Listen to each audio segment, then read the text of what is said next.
The Lord said to Moses, "Speak to the priests, the sons of Aaron, and say to them, a priest must not make himself ceremonially unclean for any of his people who die, except for a close relative, such as his mother or father, his son or daughter, his brother, or an unmarried sister who is dependent on him since she has no husband. For her he may make himself unclean. He must not make himself unclean for people related to him by marriage, and so defile himself. Priests must not shave their heads or shave off the edges of their beards or cut their bodies. They must be holy to their God and must not profane the name of their God. Because they present the food offerings to the Lord, the food of their God, they are to be holy. They must not marry women defiled by prostitution or divorced from their husbands, because priests are holy to their God. Regard them as holy, because they offer up the food of your God. Consider them holy, because I the Lord am holy, I who make you holy. If a priest's daughter defiles herself by becoming a prostitute, she disgraces her father, she must be burned in the fire.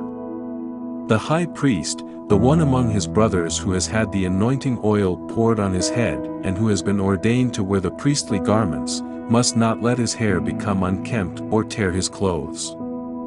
He must not enter a place where there is a dead body.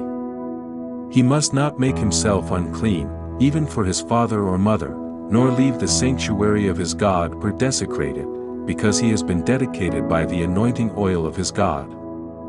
I am the Lord. The woman he marries must be a virgin.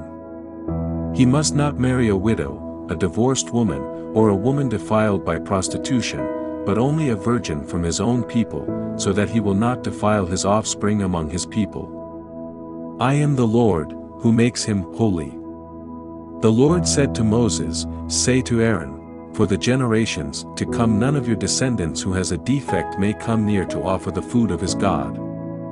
No man who has any defect may come near, no man who is blind or lame, disfigured or deformed, no man with a crippled foot or hand, or who is a hunchback or a dwarf, or who has any eye defect, or who has festering or running sores or damaged testicles.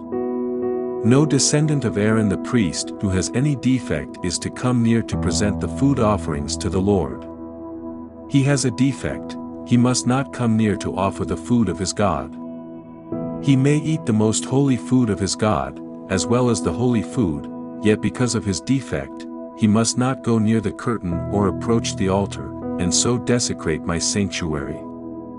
I am the Lord, who makes them holy." So Moses told this to Aaron and his sons and to all the Israelites. Thank you for listening to the word of the Lord.